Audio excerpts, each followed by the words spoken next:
All right, so let me just do that again. So good afternoon again, guys. We have a very interesting meeting lined up for you today. We'll be having it in the form of a panel discussion. So it's not like a regular meeting. So I really am depending on your guys' participation today. We have two very competent and seasoned professionals in their respective careers. We have Miss Clement Henry from Career and Placement Services at the UA Mona campus. And we have also Mr. Veral Billy, an associate clinical psychologist. I will introduce them more formally as we go along, but I am just asking you guys to just get your notepads, get your smartphones, get your dumb phones, because there will be a lot of information being shared and disseminated here this afternoon. So I just hope that you guys will have something to just jot down some of this information. All right, so I'm going to introduce our guest panelists, and then I'm just going to ask them to open their mics and come on camera so we can have a more interactive session this afternoon. So first up, we have Miss Clement Henry. She is the Career and Placement Officer at the Office of Placement and Career Services at the UA Mona campus. Miss Henry has over 5 years in career development, a whole heap of years at, and she has responsibility for job placement for students, graduates, and alumni alike. And all of this is fueled by her love for student services and student development, right? Their excitement. And then we also have Mr. Veral Billy. He's a registered associate clinical psychologist. He works in private practice conducting psychological assessments and psychotherapy. He also is a teacher and he teaches in the areas of psychology and criminology at UA Mona. And he also deals with people, with helping people across the lifespan, as well as, increasing their self-awareness. So can we just give a round of applause for our two panelists this afternoon, Mr. Veral Billy and Miss Clement Henry. Good afternoon. Thank you for having me. All right. Miss. Good afternoon, everyone. It's my pleasure to be here with you this afternoon. Okay, love that. All right, so what we're really aiming for this afternoon, we're really talking about marketing yourself into the future. So as university students, many times, it's common that we graduate and then some of us, we sit at home wondering, what to do with our next step. So let me just pose the first question to either of our panelists. So what is one of the most common thing that you realize, or one of the most common problems that you realize that university students have in getting a job? What would you say is the number one problem that students face when it comes on to landing that job? Anyone? Right, Go ahead. All right, I can go first. Okay, so being here at the placement office, one of the biggest problems that we find with our students is that our students tend to shy away from internships and volunteerism, not realizing that many times it's because of those internships and also by volunteering in the different organizations, you already have a foot in. So you just need to do your part, play your part, do the work to the best of your ability. And before you know it, you can also be considered for a full-time job. We have seen many cases where students go in as interns and they leave as full-time employees. We have seen cases where students volunteer in different organizations, and because of how excellently they carry out their tasks, etc., the organizations then opt to take them on staff. But one of the biggest problems I think with our students is, yes, the salary and everything is a huge factor because we know that to have to survive. But I think our students shy away from, miss, I don't want to do an internship because internship a little bit of money, or miss, I don't want to volunteer because when I will get paid, or whatever the case may be. But frankly speaking, internships and also volunteering is one of the biggest steps with you in order for you to, you already have a foot in the organization. So I think that's one of the biggest problems. And another problem as well is that our students don't know how to market themselves. As we always tell our students, having a degree, it means that you are marketable. Because not because you have a degree in psychology means that you will work in an organization where they would definitely require psychology majors. Yes, the skills are transferable, but for example, you can have a psych degree and you end up working in marketing. So one of the another challenge that our students don't really know how to market themselves. Okay, well, thank you for that, Miss Henry. You're jumping the gun a little bit there. Thank you. Can I just add to what Yes, Eric yes. just said? Mr. I do concur.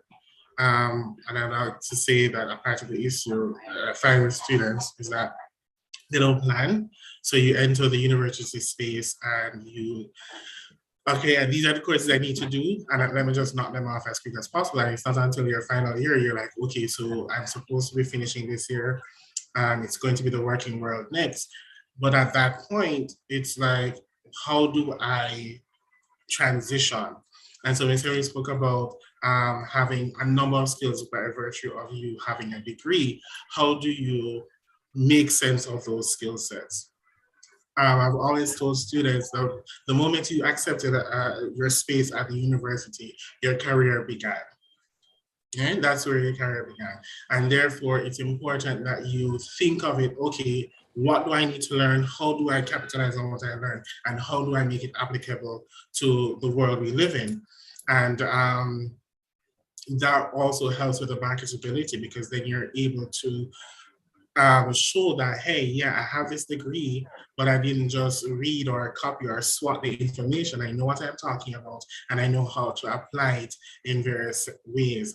And I think for psych majors, a lot of persons come in, okay, I want to be a psychologist, but it doesn't turn out that way. You end up in other fields. And so there's a stress that students will, or persons will experience where, okay, I didn't get into grad school, or I'm no longer interested in psychology. What do I do with this degree? It is useless. I wasted my time. And I'm like, no, you didn't waste your time. You did learn some stuff. How can you take that and build on it? So there's quite a bit of planning and research that needs to be done, because if you play your cards right, there's a lot you can do. Okay, thank you for that, Mr. Billy. Let me just take a pin into that. I want to come back to that point that you made. Well, let me just quickly go back to Miss Henry. She mentioned earlier that one of the biggest issues that she realizes with students is that they don't take up these internship opportunities. But let me just ask Miss Henry, what are some of these internship opportunities that students can take? Because I am a student, and so I can speak from that perspective. Many times the opportunities are there, but the students are not necessarily aware of them. So one, let me just ask a double-barreled question. What are some of these opportunities that students are not taking up? And two, how can students be made aware of these same opportunities? Okay, so through the Office of Placement and Career Services, we receive internships from private and public sector organizations. We receive internships from law firms.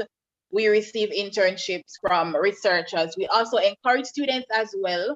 If you, sorry, give me a minute. Okay, no problem.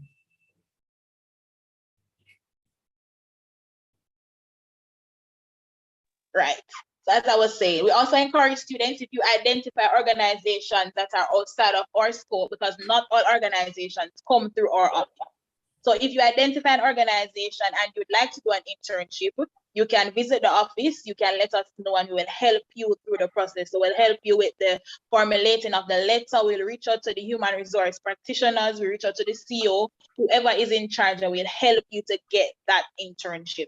So those are some of the opportunities that we have here at the Office of Placement and Career Services.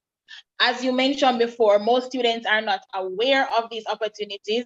I don't know why, but we advertise heavily via social media. So we are on Instagram, we are on Facebook, we are on Twitter, We normally send all our programs to the different faculties, different faculty reps, the faculty offices, the commuting student office, the halls of residence. So we try our very best to ensure that our programs are out there. But as you said, while some students will capitalize on the opportunities, there are some who won't until the very last minute. Because, for example, one of the programs that we offer here at the office is the annual mock interviews. And what we find is that most students do not capitalize on this opportunity until it's too late. When they have a job interview, they will call and say, oh, miss, can you conduct a mock interview with me, when the mock interviews were already held in February. Right. So as students, you also need to be proactive. You also need to take initiative and seek out these opportunities. Okay, so thank you for that, Ms. Henry. You said something that really stood out to me. You said that if there are internships that students are interested in that aren't necessarily offered by the office, they can come to the office to apply to that internship. Is that right? Right, because not every organization comes through our office, because you know that some organizations do their recruiting on their own. So they wouldn't necessarily send us an email to say, okay, we need 5 students for this internship. So if you identify such an organization, you can visit the office. We will help you to formulate the letter. We will seek out the contact persons and get you one step closer. We have done it for students before. Okay, see, I'm a student and I did not know that. As you said, you don't know why. I don't know why I didn't know that. That's okay. Right, thank you for that. So I hope you guys are taking notes. I know I am, so just a point to note. Let me come back to you though, Ms. Abili. You mentioned earlier that one of the things that students can do is to plan and research. I know that for us, we have like, what, 30 courses that we have to do?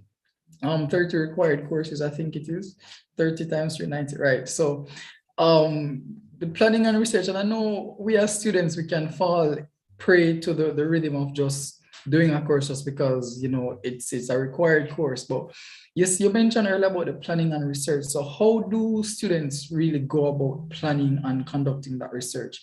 Because we do have career paths that we would like to pursue, but for some of us, we don't know what we want to do. So what is some of the things in the realm of planning and research that we can do specifically? All right, so we all have Google at our fingertips. We all have YouTube at our fingertips. Through psychology, you're going to be exposed to various areas of psychology: cognitive, abnormal, counseling, all of that stuff, research and experimental, all of that, right? But you also have access to your lecturers and your tutors. If you approach them, Miss, Sir, can I speak with you? Can I book a time to just ask you some questions? Many a times they will facilitate, right? Just for you to pick their brains as to what their areas of specialties are, what they do on a daily basis, what are their responsibilities in their various roles, just to see if you can see yourself doing the same thing. There is also watching YouTube videos and to see what grad school is like, what it is like as clinical psychologists, what it is like as a social psychologist. Where can you work? I know PSA, you guys have had or hosted graduate school sessions, right? Yeah, we have. The idea of going to graduate school is something that you think about not in your last year, but way before then, right? Because it is everything combined that will help you to get there. The types of volunteer work that you do, or the different spaces that you will put yourself in, that could assist in shaping you as a person for graduate school in the various areas. But even outside of that, having a side degree, it has long been said that, look, with a side degree, you can't really do anything, right? I beg to differ. I've been hearing that since I was in high school, right? And because you've learned so much, there's so many information you've gathered over your 3-4 year program, right? Of course, there are things that you can do with it. And if It is through sitting down and looking at various options and asking questions, asking, okay, in social psychology, you're learning about the different types, ways of persuasion, and the different, I haven't looked at social psychology in a while, but the different types of social persuasion, how people learn behavior, how people interact and live together, and how one person's behavior can impact another person's behavior, right? That in my head is advertising, it's marketing, it is coming up with learning how to write persuasive speeches. So there are different things that you can do with that information. Not everybody is really meant to be a clinical psychologist or a counseling psychologist, and that is fine, right? But there are other things that you can do, and trust me, the rewards are great, or can be great. Right. You mentioned reaching out to lecturers and tutors, and that is one of the things that I have done because that's something that I was advised to do, and I can say that it has worked. You said that you coined, well, I don't know if you coined it, but you mentioned the term "pick their brains," and that's really something that I would personally like to underscore, because a lot of times we need to understand as students that most of our lecturers are PhD lecturers, and they like to be mentally stimulated. So they like when students ask questions. They like when students, challenge them, intellectually. So I just want to point out that's really something that I have personally done, and I have, received favorable responses each time I have done it, and I have actually received practical assistance. So I'm really glad you mentioned that. You also said that some of the times that we're doing courses, and you mentioned graduate studies, but for those of us who are not necessarily keen on doing graduate studies immediately after or undergraduate, what are some of the ways in which we can, play up our skills, our psychological skills that, we would have acquired throughout the course of our degree in order to be more marketable on the job market, in the Jamaican context, that is? Okay, so what I've shared with past students was that they could look at their various courses, examine their various courses. What were the objectives? Because every course should have a course outline that tells you the different objectives of the course, different skills you're supposed to be learning, right? And then look on the job market, and then based on those skill sets that you should have attained, right? Because if you pass the course, then it means that you've learned the skill or you've learned the knowledge, right? How do I match myself up with the various skills? If it's customer service, if it's in the banking industry, if it is in the hotel industry, whatever it is, you're talking about behavior, you're interacting with people, learning about people and how they think, how they behave, right? How can I make this practical? So when I go, right, when I'm applying, I'm not applying and selling myself or marketing myself rather based on the degree that I have, a bachelor's of science in psychology, but I'm marketing myself based on the skill sets that I have, and I'm going to show you that you need me. All right, so let me just bring back Miss Henry at this point.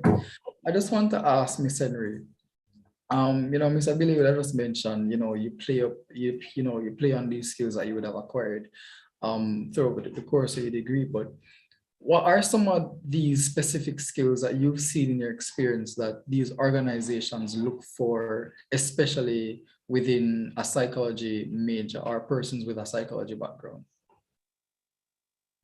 Okay, so from our perspective, to be quite honest, we don't really receive vacancies for psychologists per se. So we receive vacancies for psych majors for roles in HR, roles in marketing, roles in law firms, roles in the banking sector. One of the main skills, of course, is research. Another skill as well that they would look for is how well you are able to, how techy you are, so how tech savvy you are. And of course, if you have any marketing skills, etc. So we always, as we're on the topic of skills, to make yourself more marketable on the job market, what you can also do is you can do short courses.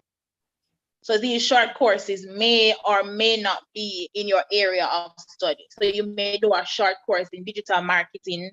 You may do a short course with something in IT. You might do a short course with something in HR. There are a lot of sites that offer these free courses. Some of them may ask you to pay when you reach the final stage. They want a certificate. But there are a lot of sites out there. I mean, LinkedIn also have a section where they offer courses as well.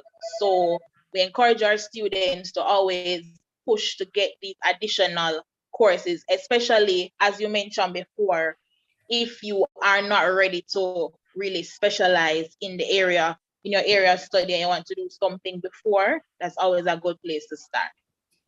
Okay, so you mentioned something, and I, as a student, that kind of does, my ears started to ring because, you know, considering that we're students, you know, some of us on the cusp of, you know, graduating, Miss Henry, which part will get the money for take short courses in IT and digital? Some of them are free, you know.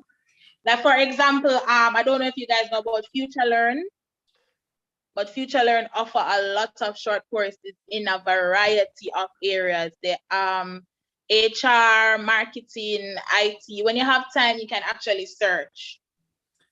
So some of them are free, and some of them will ask you to like pay a small fee.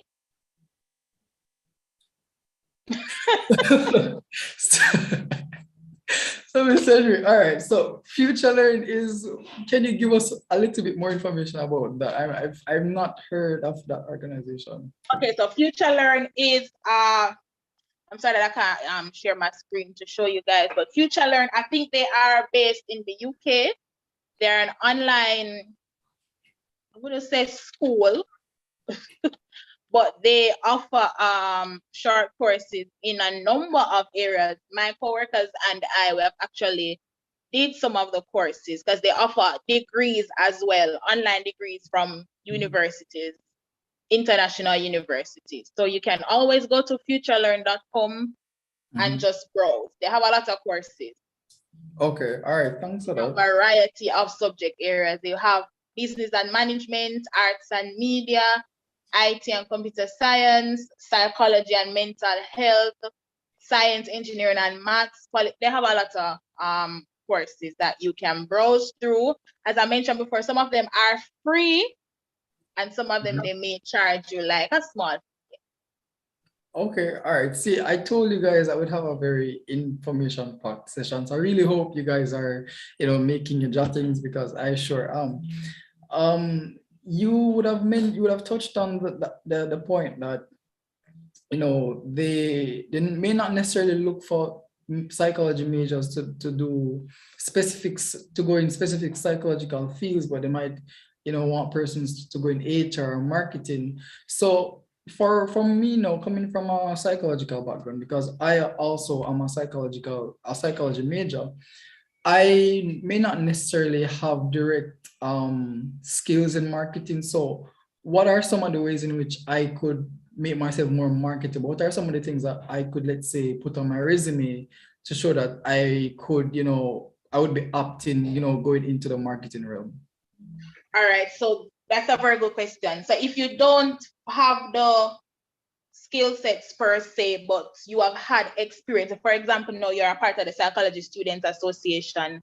Let's say you are planning this big event and you are placed in charge of marketing and promotion. So you know that you would have to have your database, you'd have to reach out to different companies, you know, you have to be on top of your social media and marketing and all of that.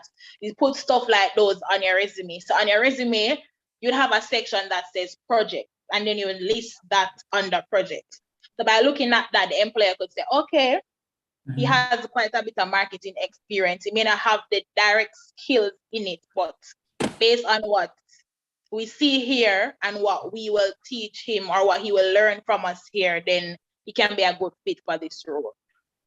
All right. So you can always pull on other experiences, whether it be at school, whether it be in the communities. I know some of us are involved in outreach in our community youth clubs, etc. Whether it be at church, if you're part of your youth group, stuff like those. Oh, all right. Thank you for that, Mr. Neil. Let me just bring up Mr. Billy here. So, we have just heard Mr. Henry talk about some of the things that you would have been involved in that you can put on your resume to apply to certain jobs. But what are some of the corresponding courses that we could, let's say highlight on our resume or in our cover letters to, be more applicable and be more marketable to various fields? I think it's field specific. It depends on the position. I do know that research skills are applicable right across the board. It's a valuable skill to have. I do know a lot of students tend to shy away from research because it's hard, right? But it is something that you continuously learn. You're continuously growing in the area of research, right? So there's a couple of courses that I'd say even just as a general psych major, I think psychometrics is a good course to have, right? Okay. You're learning how to develop valid and reliable instruments to test constructs in our society, okay? And businesses are always looking for good psychometricians, right? Right. In terms of social psychology, they're understanding how people work and how the society impacts the individual, how the individual impacts society is also a really good skill to have, right? How to communicate with people from different cultures, how to communicate with people from who think differently from you. That's a good skill to have because you're able to recognize it and make the necessary changes so that you're able to persuade or influence and really become a really good marketer, which is to get them to buy the product, right? Health psychology, you're learning about how stress and pain and all that come together. So if you find yourself working in the medical office, you're able to empathize and relate and offer great customer service, for example, right? And that's just off the top of my head. So every single course that you do shows, has something there that you can take with you and apply to different areas. Right. If anybody in this meeting is like me, we get a little bit uncomfortable when it comes on to putting yourself out there and speaking about your achievements and your accomplishments.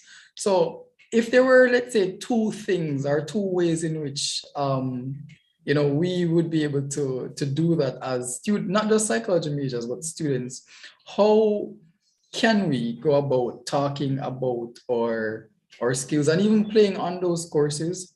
What are some of the ways in which we can, brandish or experience on our accomplishments? I think that's a tricky question. Can you do the job? One, how confident are you in the skills that you have? How confident are you in the skills that you have, right? Because we have to be careful. If you're let's be realistic. In doing the course, it doesn't necessarily mean that you've mastered the skill. Right? And if you go out there and you are playing up that you have this skill, but really and truly you have not mastered the skills and you don't know what you're doing, then you're lying, right? So I guess the best place to start is to be honest and give a true representation of what you can do and the skills that you have. And then if you think that if there's a deficit, then the plan of action should be, or the question that should guide the plan of action should be, how do I improve? And that's where some of these free courses from Future Learning or the other LinkedIn or there are a number of other places, as Ms. Henry said, you can say, okay, this is what I'm going to do to up my game in this area. Okay. Because that shows that you're committed to. I'm not sure if that answers the question. And I think another thing I could add is practice.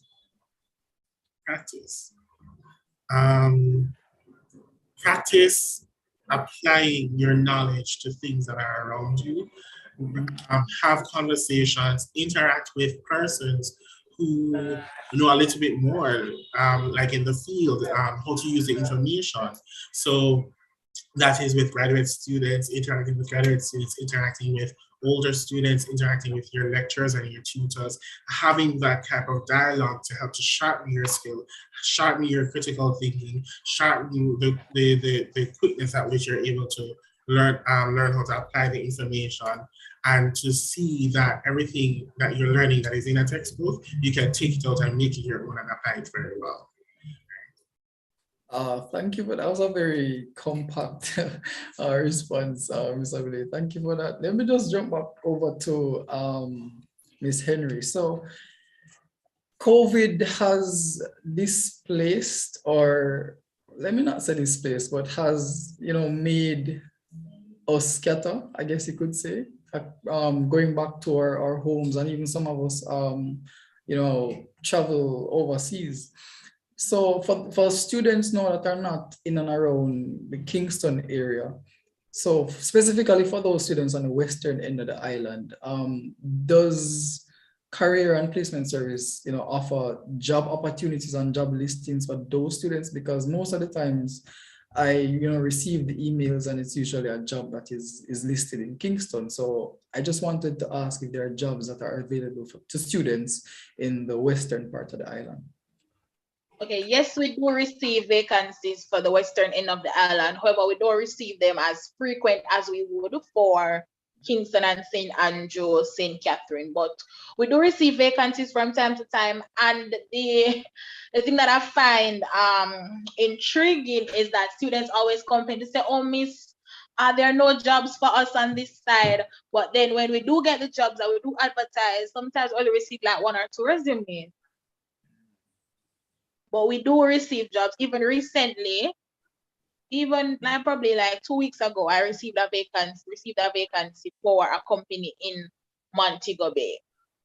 We recently had our job fair, and one of the companies, they also have an office in Montego Bay, and we advertised. I wouldn't receive any resumes. Wow. So, but what I find is that a lot of our students, even though they are from the western end of the island, some of them, after graduation, they opt to stay in Kingston because they don't want to go back home, even though the job is there in their home parish or hometown. They don't want to go back home. They like the hustle and the bustle of the city, so they prefer to stay here in Kingston. But we do receive jobs for other parishes. We just don't receive them on a regular basis, but we do. Okay, noted. All right, so I'll just now open the floor to anyone. I know you guys must have questions, so I'll just open the floor now to anyone with any questions to either of our panelists, where you can just ask a question and then they'll respond.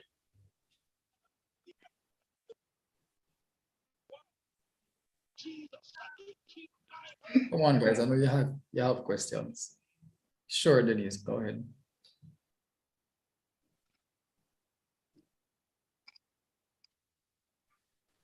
Right, so good afternoon, everyone. I have a question, kind of 2 questions.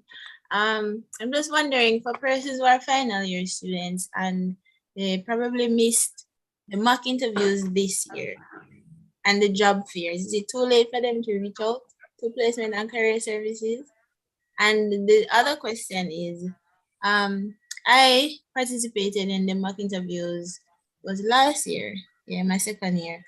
And the interviewer said that she would, knowing that I have an interest in psychology, she said that she would pass on my information to the office to make contact with Choose Life International, but I didn't know how to really follow up on that. So I'm just wondering if it's too late now to follow up on that, and how would I go about that? All right, so as you mentioned that, I don't remember because the interviewer, she actually reached out to us, but she couldn't remember your name. she couldn't remember your name, because she was saying that there was a student who she interviewed that she was very good, and she was gonna offer refer you to somebody. She couldn't remember your name, and they were saying, okay, if you don't remember her name, then we can't help you. But no, it's not too late. What students don't realize is that the job fair and the mock interviews, though, those are just a few of our programs. Recruitment continues right throughout the year. So even now, we had our final set of job fair interviews last week, Friday. So you find that from time to time, organizations will send us requests. Some of them will ask for assistance in conducting the interviews, and some of them will reach out to the students on their own. What we normally do is in May of every year, right after exams are finished, we invite all final year students who are on the road to graduation, on the road for graduation in November, we invite them to email us copies of their resume. We place it on our job placement database, which we classify as our recent graduate database. And throughout the year, as organizations send us requests for different vacancies in different fields, then we refer from that database. So recruitment is ongoing here at the office.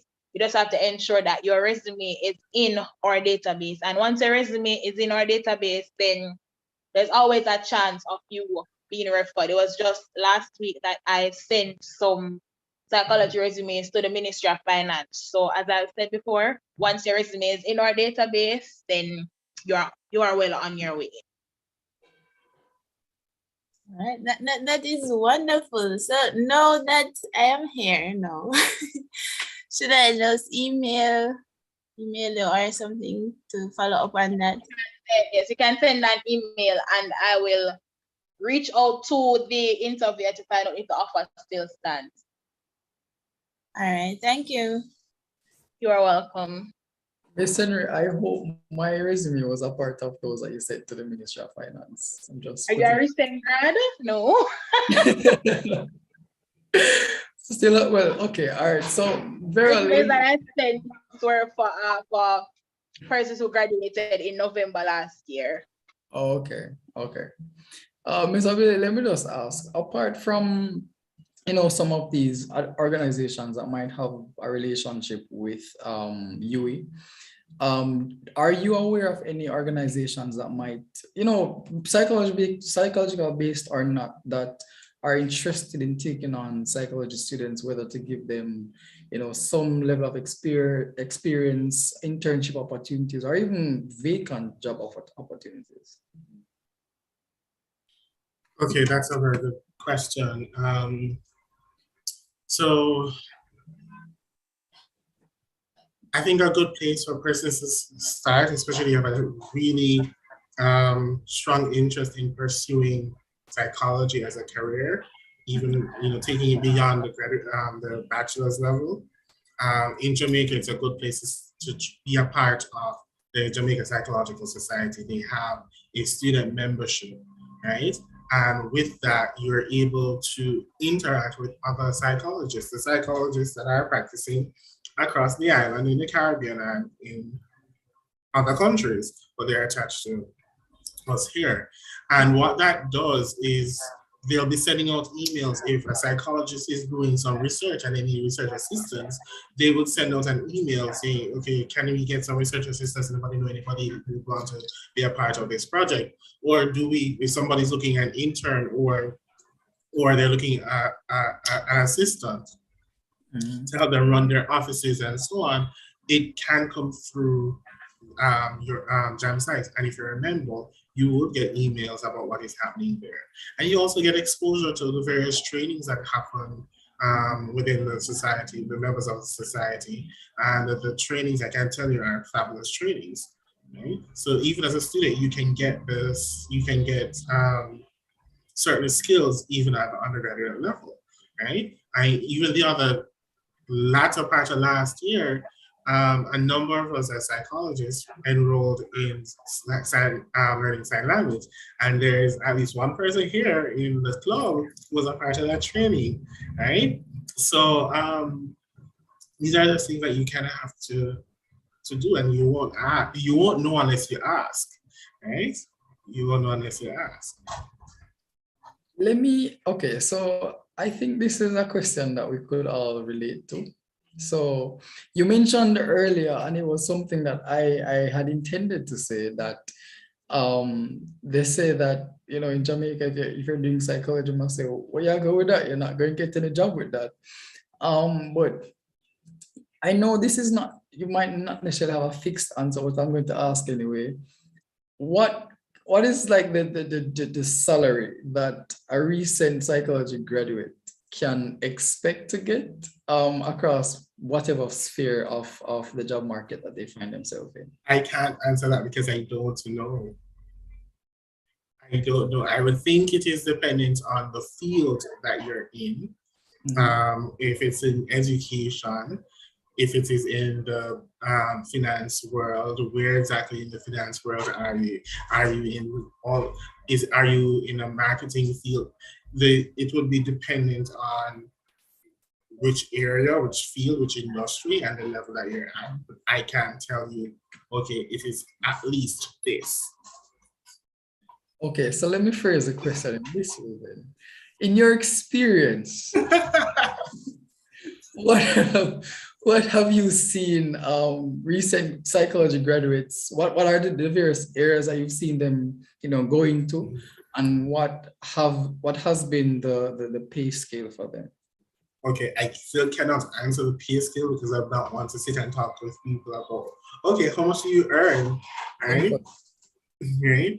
I can definitely provide areas that I've seen persons entered, and then I guess you guys can go and research what is the average pay scale for that career. So I've seen persons entered HR right from undergrad. Persons have entered into HR. Persons have entered into the banking world, in customer service, in being a bank teller, in being behind the scenes, working in technology, in the banking world. Persons have entered into the police force. Persons have entered doing customer service work. Persons have entered into other areas of technology. Persons have entered into various areas. Persons went on to enter into the legal field as well. So I think it came down to, okay, what are my genuine interests? What can I do? What do I want? How much money do I want to earn, I guess? But I think also what has helped a number of persons was the minor that they did along the major in psychology. Right? Because some persons have found that in carefully selecting their minors, it really helped to complement their skills in psychology and landed them in a comfortable job. What have been some of these minors that you've seen that person's choose? So I think it's a popular minor among psych majors, criminology, right? Persons have minored in HRD, I believe, social policy, sociology, anthropology. Persons have minored in management studies. I think those are some of the popular ones I've heard of. But I think for all undergrads, an advice that was shared with me when I entered undergrad at UA on the very first day of faculty or program orientation, Dr. Marina Rankisoon, she advised my cohort begin at the end, which meant for all of us to think about what you want, the skill sets that you want at the end of your undergrad, and what you want to do come after. So you can then work your way backward to see what you need to have to get you to where you want to go, right? And that really helped, I think, a lot of us in shaping where we took our education. Okay, all right, thanks for that. Let me just pose the same question to Ms. Henry, even though you squirrel out of it, Mr. Billy, but let me just pose it to Ms. Henry, seeing that she might have a more intimate knowledge of, an example pay or the pay scale that persons, especially within the psychological background, might expect or can expect post graduation?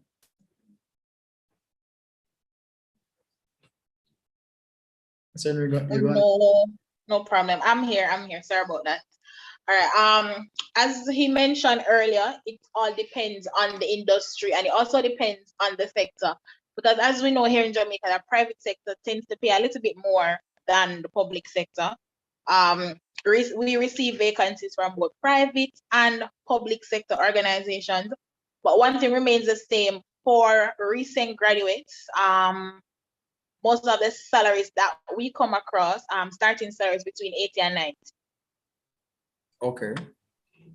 Thanks for Between that. 80 and 90. Yeah. Okay. And Thanks that's a starting salary, because you know that the higher you go in the organization, the more skill sets you gain, etc. Then a little bit more will go on your pay. But starting salary for recent grads between 80 and 90.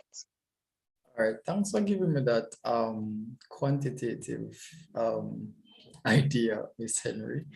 I'm glad you did not squirrel out of that question. I'm so appreciative. So I'm used to that question. A student asks that question every single day. Miss, what is the salary like? Miss, what's the salary scale? So yeah. Let me ask you, you've mentioned several times recent graduates. What does current placement consider recent graduate? Is it someone Okay, recent graduates in this case would be persons who graduated in November 2021. Yeah, okay. So in our database, so graduates from 2020, 2019, 2018, those graduates are considered as alumni. Okay, so these are the one who graduated in November. So the students who are in final year now, once they are graduated, then they will be considered as our recent graduates. Okay, so and when the employers send vacancies, they specify, okay, if they want a recent graduate, meaning someone who just finished, or they want someone with like 1 or 2 year experience, or someone who graduated a little earlier. Okay, so if, for example, I'm a final year student, I wouldn't be considered a recent graduate if by, let's say, June, July, I would not be considered a recent graduate. I would have to go through the actual graduation ceremony to be considered. All right, so if you are a final year student and you have completed all your courses and your degree was awarded, yes, you're considered a recent graduate. Okay, all right. Because you would be on our database before graduation. So you'll find that you would be referred for jobs before you actually walk the stage. But as long as your degree is awarded and you can show that, okay, yes, I have it right here, then you are considered as a recent graduate. Okay, all right. Thanks for that. Najani, may I chime in, say something? Just put this out here, guys. I did not work until after graduate school, right? So I went from high school to undergrad and then into graduate school. And then that's when I worked. However, this is one of the reasons I say to persons, your career begins the moment you accepted your position at the university. And that is because various opportunities will come your way, whether it's through volunteering or interning while doing your undergrad. That adds experience, those opportunities add experience to your resume. So think about engaging in such activities, right? Because Mr. Henry keeps co-sign on this. This may even help, even putting a little tip on, or a little much more on your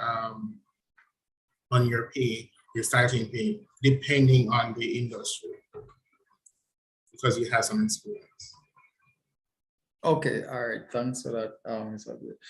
Does anyone have any more questions? I'm really surprised that we're having a how to market yourself session and no one has any additional questions. Anybody has any question? No, would be the time to pose them. No?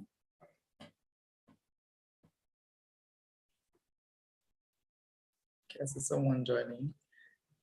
Any questions, guys? Now would be the perfect time to ask your questions. All right, so on that note, this is where we conclude our session for today. We do have 2 more exciting sessions or episodes in this series. What can I do with my psychology degree in the 2 consecutive weeks? So I would just like to thank our panelists today, Mr. Viral Billy and Ms. Clement Henry. You provided us with so much information. I know I took down a lot of notes in my notepad here. So thank you so much for the information that you provided us. And can I ask, is there an email that you would like to share that persons can contact you at? Sure. Oh, sorry. So for queries, etc., you can send an email to placement, that's placement.careerservices@gmail.com. So I'll also post it in the chat as well. Okay, I see a question. Someone must have some courage here. For volunteerism, do we also go through the placement office or we do that on our own? I'm assuming that's posed to Ms. Henry. Yes, you can come to our office as well for volunteerism, whereas you can also do it on your own. Okay, great. All right. So thank you both, Mr. Viral Billy and Ms. Henry. Your experience and your backgrounds have really added to, a very fruitful discussion today. I certainly learned a lot. And I pray that the other persons who were with us today, were able to absorb useful information that they will be able to apply in their lives going forward. So on that note, thank you so much for being here, and we will see you guys. For our members, we will see you guys next week. Thank you for having me. It was my pleasure. Thanks for having me. Okay, great. Oh, for those who have not signed the register as well, it has been sent in the group. Denise will send it again, just for those who haven't seen it. So without further ado, thank you guys for coming out to PSA this week. And we will be having 2 very exciting sessions in the coming weeks. So we hope